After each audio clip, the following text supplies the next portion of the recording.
Hello and welcome. I'm Vincent McCory in for Hashtag with you. It's Wednesday, July the 27th. This is Africa 54. Now we begin in Africa, where Russian Foreign Minister Sergei Lavrov said Wednesday that Moscow supports Ethiopia's efforts to stabilize its internal political situation in remarks that sought to draw a contrast with what he presented as meddling by the West. Lavrov was in Addis Ababa wrapping up a four-nation African tour aimed at drumming up support for Moscow at a time of confrontation with Western powers over the Russian invasion of Ukraine. Lavrov says the reliance on U.S. currency in supporting the world economy is not so very promising, and claims countries are shifting to using alternative currencies more and more. In other words, the reliance on dollar as the instrument supporting the world economy is not very promising, frankly speaking. And it is not by incident that more and more countries are shifting to using alternative currencies, shifting to use national currencies more and more, and this process will be gaining momentum. Well, David Gilmo covered Mr. Lavrov's visit in Ethiopia and sent us this report a short while ago from Addis Ababa. The Russian Foreign Minister Sergei Lavrov arrived in Addis Ababa yesterday in the afternoon. During the arrival, he was welcomed by the Ethiopian Deputy Prime Minister and the Foreign Minister Demeke Mekonnen. Today in the morning hours, he has held a meeting with the members of diplomatic communities based in Addis Ababa, Ethiopia. After that, right today in the afternoon also, he has met and held discussion with the Ethiopian Deputy Prime Minister and the Foreign Minister Demeke Mekonnen in regard to nurturing the relationship between Russia and Ethiopia. In his stay in the coming days, Mr. Lavrov is expected to meet other high-ranking Ethiopian officials as well as African Union leaders as well.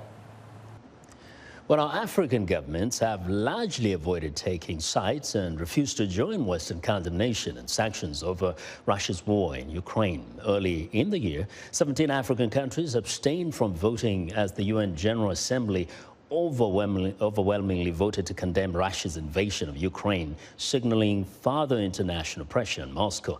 The UN General Assembly, which sat under an emergency session, a rare sitting occasioned by only a serious threat to international security, voted to condemn what a motion said was aggression against Ukraine following Russia's invasion. When our Russian Foreign Minister Sergei Lavrov, as we mentioned, he's wrapping up his African tour in Ethiopia. He criticized global reliance on the US dollar. Russia is also seeking support amid global anger over food shortages following Moscow's blockade of vital Ukrainian ports. Clara Frank has more. Lavrov's African tour is designed to strengthen Moscow's ties with a continent that has a tangled legacy of ties with both the West and the former Soviet Union. As grain and fuel prices continue to skyrocket across the continent, Western officials are stepping forward to counter what they call Lavrov's propaganda mission. Speaking to VOA, EU Ambassador to the United States Stavros Lambrinidis placed blame for the food crisis squarely on Russia, notwithstanding a newly penned agreement to unblock Ukrainian ports to allow the export of grain. They say that, maybe if the rest of the world understands, how terrible the consequences can be on them of this war being prolonged, and how much they need Russia to be nice in Ukraine with food, that maybe they will start siding with Russia. It is chilling to hear them say this. These are the Russian Hunger Games, and we have to stop those Hunger Games. They will not blackmail the world. And they're going out with a disinformation narrative that concerns me more than anything else, that somehow it is the sanctions imposed on Russia that are creating the food security crisis. Now, this is so absurd that perhaps because it's so absurd, it is possible for some people to say, well, it cannot be. I mean, if it sounds so crazy, maybe there's something to it. It is absolutely not true. It is Russia's war that has managed to eliminate Ukraine's capacity to export. Ukrainian exports constituted the vast majority of exports for a number of African and other countries. French President Emmanuel Macron also criticized Russia's influence in Africa, deeming it a preoccupation for the continent's people during an official visit in Cameroon. Speaking in Yaoundé, alongside President Paul Biya, Macron said Russia's presence in Africa is based on misinformation, militias, and complicity with weakened powers. This hybrid Russian presence, which involves misinformation, militias, new forms of what I have trouble qualifying as cooperation, but complicity with weakened powers or completely illegitimate ones when it comes to military juntas, is a preoccupation. I think it's first of all a preoccupation for the African continent. And so France, as a friend of Africa, will do everything so that, well, first of all, every country has the freedom to have diplomatic ties and defend the interests of their people. That's the basic principle of what we all are doing for ourselves, so that this format of Russian influence does not spread too much, because I do not think it's a good thing. I especially think it's not good for the people. Many African nations are facing food and energy security issues due to their dependence on Russian grain and energy. Shipments of Ukrainian grain have also been disrupted by the war. African governments have largely avoided taking sides and refused to join Western condemnation and sanctions over Russia's invasion of Ukraine. Clara Frank, VOA News, Washington. Well, for more on Sergei Lavrov's visit to Africa, VOA spoke to Natalia Buryagova, Russia Research Fellow at the Institute for the Study of War. The nature of Russia's relationship with Africa will be increasingly that of extortion and not partnership. And African nations should recognize that Kremlin is simply trying to advance its interests with very little to offer in return. Russia's value proposition to Africa has already been niche, but it will only decrease, be it the weapons it can sell, the security assistance it can provide, the technology it can trade. Well, for more perspective on Russia's strategy and influence in Africa, I'm joined via Skype by Piwo Mnyandu. He's a political analyst and professor in the African Studies Department at Howard University. Professor Mnyandu, welcome again to Africa 54. Good to be with you. Now, some may say that Lavrov is visiting countries that are generally friendly to Russia. But in your assessment, who is Mr. Lavrov talking to when we watch him on the podium? Oh, well, thank you. Well, it's kind of a mixed picture as far as friendliness to Russia. If the United Nations resolution to condemn Russian invasion of Ukraine is anything to go by, Egypt was one of those countries that actually voted for the resolution, in other words, against Russia. And Ethiopia actually recorded a no recording vote, which means it's basically diplomatic abstention or a no. So there is a mixed bag of feelings. And it is in this mixed bag of feelings that Mr. Lavrov walks into the African continent. Also now add to it the food insecurity that has been precipitated by the Ukrainian invasion. So it's a mixed bag, but none of it is good for Russia's image. I don't know if you've listened to any kind of reactions from Africa in terms of their cause and source of their suffering at the moment because of the food shortages and the economic crunch. Are most African leaders or most African people actually buying into Russia's position that it's not them causing this issue, but actually it's the West that is causing the pressure on African economies? Well, I think if you ask me, I would say African leaders don't buy this, but it doesn't mean they'll say it to the Russians or anyone else for that matter. If history is anything to go by, the Africans are used to being in between elephants. You know, the Russian elephant, the Chinese elephant, the Western elephant. And in this old game of realpolitik, the Africans kind of have an old playbook, I think, that they're dusting up and using, at this time with Russia, you know, to be able to say, well, we're not going to blame you for the food insecurity, but can you please, make it happen that the grain from Ukraine now makes its way, whether it's from Lugansk or Donbass, it makes its way to the African continent. So you get to see how the Africans are at least trying to play good diplomacy with the Russians, and by not condemning the Russians, because they know that a lot of very critical things rely on the Russians, especially food. Now, does this sense of kind of just staying in the middle for African nations make them look kind of indecisive, or is it a game they've played in the past and somehow the West understands what's happening on the continent? Oh, well, let's start with a cynical view. A cynical view would be, at least from the Africans, that, well, the Africans are thinking, well, no one kind of is coming with very good proposals right now. So let's basically take the best proposal for them at the moment. So an ad hoc type policy. So, but a very optimistic view is that, well, the Africans understand that much of the infrastructure that they've gotten does not come from the Russians. Much of the aid in food does not come from the Russians. But they understand also that when it comes to kind of critical mining interests, as far as Egypt, critical nuclear power interests, as far as the rest of the countries visited, critical kind of mining infrastructure, cheap mining infrastructure. If it's not from China, it's from Russia. The Africans are kind of, not leaning against not angering Russia at the moment. Yeah. Now, would you say that Russia is actually getting its message across? Is it succeeding in trying to kind of sell what some people have called the Russian propaganda on the continent?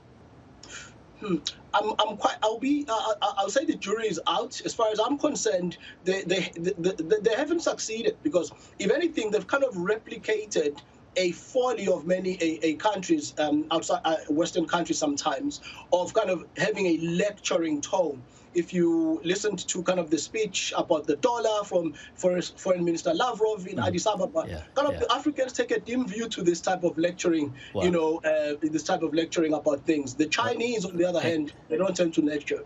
Well, we'll have, more discussions on this. Professor Mnyandu, we really appreciate your insight. That's Professor Piokhunle Mnyandu. He's a political analyst and professor in the African Studies Department at Howard University here in Washington. Now, French President Emmanuel Macron met Wednesday with Benin President Patrice Talon in Cotonou. Macron is on a three-nation tour of Africa meant to strengthen political and security ties with countries in West and Central Africa. He has already visited Cameroon and is scheduled to stop in Guinea-Bissau after leaving Benin. Benin, along with Togo and Ivory Coast, are seeing increasing attacks from militants linked to Al-Qaeda and Islamic State as violence spreads south from the Sahel countries of Mali, Burkina Faso and Niger. France aims to respond positively to requests from Benin and other countries for air support and intelligence to combat Islamist militants. Neither Benin nor Togo has made a request for a French presence on the ground, according to a French official. Now, we're excited to hear what you think about Africa 54 and all our VOA Africa programs on our website at voaafrica.com. Still to come, a Kenyan presidential debate candidate refuses to participate in a debate. But first, Hedy Adams tells us what's coming up on Straight Talk Africa. On the next Straight Talk Africa, we'll take an in-depth look at Tunisia's referendum on a new constitution that would give President Kais Saied almost unchecked power. Plus, we'll have an exclusive interview with the U.S. Special Representative for Racial Equity and Justice, Desiree Cormier-Smith. She talks about addressing social injustice, human rights violations, xenophobia and inequality. Join me, Hedy Adams, on the next Straight Talk Africa. Africa is a continent blessed with a wealth of assets, from human capital to vital minerals to agricultural and water resources, just to name but a few. However, an estimate of 600 million Africans are without access to electricity, a basic necessity of life. On this week's Our Voices, we are taking an in-depth look at how countries on the continent are utilizing their resources, particularly solar energy, to power their nations. Join the conversation each week right here on Our Voices. Well, in today's African News Roundup, separate explosions in two southern Somali towns killed at least 5 people on Wednesday, including a local administrator, according to state radio, police and residents. The al-Qaeda-linked al-Shabaab terrorist group says it carried out both attacks. Authorities out in South Sudan's Unity State are investigating the deaths of more than 15 civilians in a separate attack in Ketongo and Tuakla. And the Malian army says there were simultaneous attacks Wednesday in Kalumba in the Segu region. VOA sources say at least 11 Malian soldiers were killed. Into East Africa now, Kenyan presidential candidate William Ruto fielded questions alone in a televised election debate on Tuesday evening after his main rival Raila Odinga refused to participate. David Doyle has more. Kenyan presidential candidate William Ruto took part in a somewhat one-sided election debate on Tuesday evening after his main opponent didn't show up. Veteran opposition leader Raila Odinga had earlier issued a statement saying he could not debate with Ruto, who he described as having no regard for ethics and public morals. That meant Ruto, Kenya's vice president, was left next to an empty podium, fielding questions on his own for an hour. We have 5 million young people who are not working. Odinga and Ruto are in a tight race ahead of the election on August the 9th.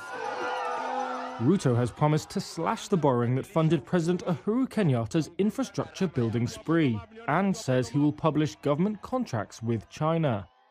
The public have a right to know and to have access to that information. Kenyatta is backing his longtime opponent Odinga in the election instead of his vice president. He describes Ruto as unfit for office. Such shifting alliances are not unusual in Kenyan politics. Well, that's David Doyle, Reuters, filing that report. 3 United Nations peacekeepers and at least 12 civilians were killed Tuesday during a second day of a violent anti-UN protest in Eastern Democratic Republic of Congo. The protests were triggered by complaints that the UN mission, known as MONUSCO, has failed to protect civilians against militia violence, which has raged for years. Demonstrations began on Monday in Goma and spread on Tuesday to Butembo, where a UN soldier and 2 UN police with the mission were shot and killed, according to UN Deputy Spokesman Farhan Haq. Haq also spoke about the overall violence in Eastern Congo. We have been doing our utmost, as you know, not just for years, but really for decades, to try to bring stability to Eastern Congo, a place where, as you know, there are many different armed factions. There are times when some of those factions had ceased their activities, others rose up. The point of it is that throughout it, we have maintained forces to make sure that we can provide as much security to the Eastern Congo as can possibly be provided, and as you know, MONUSCO and its predecessor forces have sustained significant casualties over the years trying to achieve that. Our commitment to the Democratic Republic of the Congo is a long and solid record. Well, that was UN Deputy Spokesman Farhan Haq. Now, for more on the situation in Eastern Congo, let's go live to the United Nations, and VOA UN correspondent Margaret Bashir is standing by there. Hello, Margaret. Now, hi, Vincent. Hi. Now, the reaction we've seen on the ground in the DRC is that people say they're fed up with MONUSCO. They're fed up with the UN peacekeepers because they do not protect them against all those attacks, and sometimes they feel like they are oppressed by the UN forces themselves. What has been their reaction at the United Nations regarding those claims? Well, we just heard a few moments ago from Kassim Dieng, who's the deputy head of MONUSCO. He spoke to us from Kinshasa, and he says actually that the majority of the people on the ground want MONUSCO to be there. He said in the wake of this attack over the past 2 days, these attacks, he said that he got many messages from ordinary citizens saying, please don't go, it'll be a disaster if you leave. But the UN will leave eventually. It's a gradual drawdown. down. They've left Tanganyika, for instance, already. So they've been drawing down in certain parts of the country. But as you mentioned, the M23 has been on the rise again. So this has complicated efforts to bring the stability that the mission is mandated to bring. But let me just bring you up to date on what he told us about the demonstrations. He said that the governor of North Kivu late last night issued a ban on further street demonstrations, and that the situation on the ground is much quieter today in Butembo and in Goma. The Congolese forces, the FARDC, have arrived and are backing up the UN forces. UN offices are open. He did say that there will be a joint investigation into what happened. There was a Reuters report that peacekeepers shot at protesters, and he says he doesn't think that was the case, and that they have doctors coming to do forensics today, and they'll examine the bullets, and the UN can trace its own bullets, and they will know what guns these bullets came from. And he also said that in addition to the protesters, there were looters, and he really kind of divided them into two groups. And he said the looters were really there with the intention of stealing and causing problems, and that the UN believes there were some gangs or criminal elements in that group, aside from the protesters who were really there to talk. Yes. Now, given the kind of, I mean, I may say that a majority of the people want them there, but over the years, the criticisms that have been there is that it looks like the UN peacekeepers' mandate that kind of limits their ability to protect the people of Eastern DRC. Now, that has been a discussion so far. What has been the consensus from the UN side? Well, I think that's an issue that goes to the Security Council, because they're the ones who decide what the mandate has. And the mandate is always discussed with the host government, so in this case, the DRC. And there's 16,000 UN police and troops in Congo. It's one of the biggest missions the UN has. It costs billions of dollars a year to run. I mean, they're there to do a good job. Back in 2013, they were able, with their special intervention brigades, to put down the M23, but they have been on the rise since last November, and the UN has been warning about it. But they can't do everything themselves, basically. And they've been working with the FARDC to improve their capacity, because when the UN leaves, it's going to be in the FARDC's hands. Well, Margaret, thank you very much. That's VOA correspondent Margaret Bashir reporting live from the United Nations in New York. Now, are you looking to build a new career, gain a new skill, or perhaps learn a new coding language? Code Academy Uganda social enterprise is rising to the challenge and giving young children and youth computer skills that can potentially change their lives. For more, Africa 54 technology correspondent Paul Dio via Skype spoke to Edith Ndagire, a tech facilitator at Code Academy in Uganda. Welcome to Africa 54. Thank you very much. You are part of an amazing organization called Uganda Code Academy. Tell me more about what it is all about and what you guys have been able to do. Code Academy Uganda is a non-profit organization, and it was founded in 2018 with our CEO called Mr. Edward Sempala and our co-founder, Ms. Tugume Brenda. So at Code Academy, we run different programs where we have Code School, Code Clubs, and Code Camps. We normally do it to cause interest and also cause excitement to the children out there in school. And also through Code School, we train teachers themselves in those schools so as to help the children and engage with all that. We delegate the tasks to them during school period, because it's normally run on Sundays. We in Code Camp, we normally engage parents to make a payment, a certain fee for the children to learn how to code. And our vision is to envision Africa where every child has that opportunity to program a computer. We don't want to leave any child behind. Interesting, not to leave any child behind when it comes to coding. For starters, people who don't understand what coding is all about, what is coding?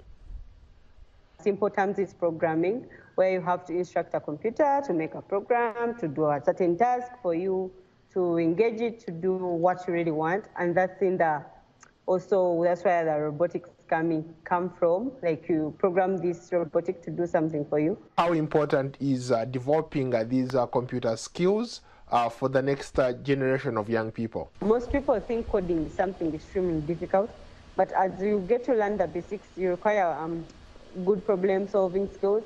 So with this attention, you're able to acquire more skills, and with these skills, you can start up your own maybe company to make those different websites. You can get the good gigs. You can always get a good job. So basically, coding is a good thing to go. For purposes of the Code Academy, you interact with a lot of parents, a lot of young kids who come to the academy. What are their concerns? What is it that they want to learn about coding, about computers, about programming? Most students come when they really want to make cartoons. When they watch TV and see Tom and Jerry, they really want to make their own version. So most of them come when they really want to do the animations. Others want to start making robots that will help them wash dishes at home. And someone wants to make a robot that will make them, that will help them wash clothes. So basically, as young children, they want to know, like they want to do all this, that, and that. So as a Code Academy, we help them embrace whatever they want to do and also train them to do what they really want to do as they think for themselves. What coding languages are you teaching these young people? If you're very young, there's an age group, those who have not interacted with the code before or who don't know about computer, it starts with a Scratch program.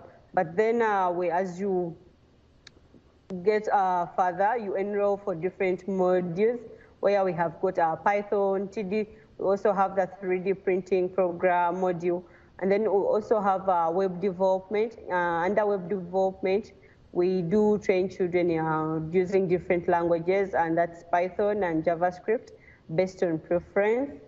And also we introduced a course that is called Computer Science course. We introduced it this year.